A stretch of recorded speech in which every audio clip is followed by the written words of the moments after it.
Have you ever noticed how love rarely arrives with a grand announcement?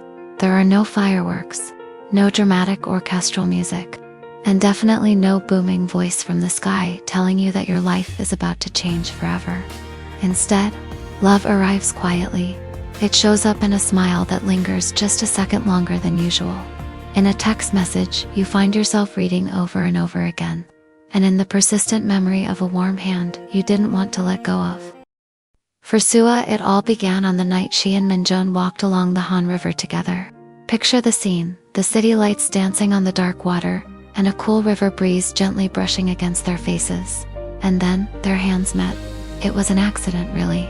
But in that exact moment, the air between them completely shifted. Neither of them said a word out loud, but both of them felt it.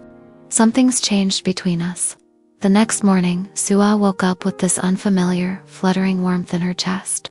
Before she even got out of bed, the very first thing she did was reach for her phone. But the screen was blank. No messages. She smiled to herself, trying to shake off the disappointment. Come on, Sua. It's still early. He's probably sleeping in since it's the weekend. She put the phone down and tried to start her day. But 1 hour passed, then 2, and the phone remained stubbornly silent.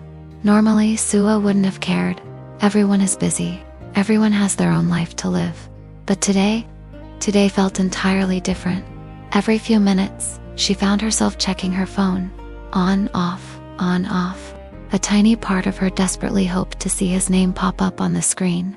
But the display stayed frustratingly dark. Time dragged on, and soon it was afternoon. She couldn't focus on a single thing because her mind was completely consumed by one question. Why hasn't he called? By lunchtime, she tried to rationalize it. He must be busy. But as the sun began to set, that hope turned into a heavy, cold anxiety.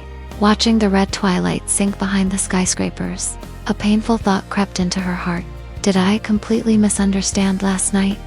Was I the only one who felt that connection? Am I just making a fool of myself? The embarrassment and doubt started to feel overwhelming.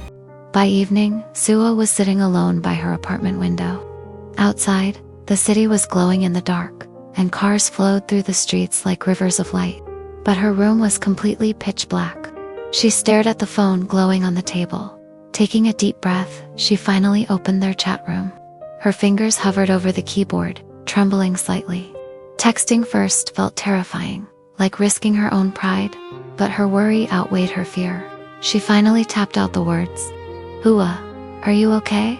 Ua, did something happen? Ua, I'm worried about you. The moment she hit send, she flipped the phone face down on the table, almost like it was a hot iron. Now, all she could do was wait, listening to the loud thumping of her own heart. Meanwhile, across the city, where was Min-jun? He was sitting in a cold, sterile hospital hallway. The harsh fluorescent lights cast pale shadows on the floor, and he looked completely exhausted. As it turned out, his mother had been involved in a minor car accident that morning. Thankfully, she wasn't seriously injured, but the sudden emergency had turned his entire day upside down, running between the ER and admissions. In all the chaos, his phone battery had completely died. He didn't even have a second to look for a charger. But don't think he wasn't thinking about her. Even in that crowded hospital, Sua was the only thing on his mind. She must be waiting. What if she thinks I'm ghosting her? He was anxious, but there was absolutely nothing he could do. It wasn't until late at night that Min-jun finally managed to snag an empty seat near a charging station. The moment his phone buzzed back to life, alerts flooded his screen, and his eyes instantly locked onto one name. Su-A.3 messages were waiting for him. Are you okay? Did something happen? I'm worried about you. Min-jun just stared at the screen. In an instant, the noise of the hospital, the footsteps of the doctors, the distant chatter, all of it faded away into pure silence. His chest tightened with a sudden wave of emotion. In one of his most exhausting and lonely moments, he realized that on the other side of the city, someone had been thinking about him all day. Someone was worrying. Someone cared. A soft, genuine smile spread across his tired face. Without a second thought, he pressed the call button. On the other side of the city, Sua's phone suddenly came to life. Her heart skipped a beat. Seeing the name Min-jun flash on the screen, she grabbed it instantly, barely catching her breath. Sua anxious, answering quickly, hello. For a second, there was only the sound of their heavy breathing through the receiver. Neither spoke. Then Min-jun broke the silence, his voice low, gentle, and filled with regret. Min-jun, I'm so sorry. Hearing his voice, the heavy knots of anxiety that had twisted Sua's stomach all day instantly unraveled. She tried to hide her tears by sounding annoyed. Sua pouting, trying to hide her cracking voice. Do you have any idea how worried I was? Min-jun softly, with pure affection, I know. I'm really sorry. Silence fell between them again. But this time, it wasn't the cold, suffocating silence of the afternoon. It was a warm, comforting silence. The kind only shared by two people who no longer need to hide how much they mean to each other. Right on cue, a gentle night rain began to patter against the windows of the city. Soft and comforting, like a quiet whisper blessing the two of them. Neither of them had said the actual words yet. No, I like you. No, I love you. But they both already knew.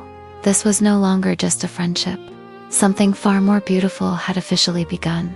And looking at the way their hearts moved a little closer tonight, neither of them was ever going to let go. Thank you for listening tonight. Maybe before you go to sleep, you could send a short text to that special someone, just to say, are you okay? I'm thinking of you. Until next time, this has been your host, Jeannie from KEmotion. Good night.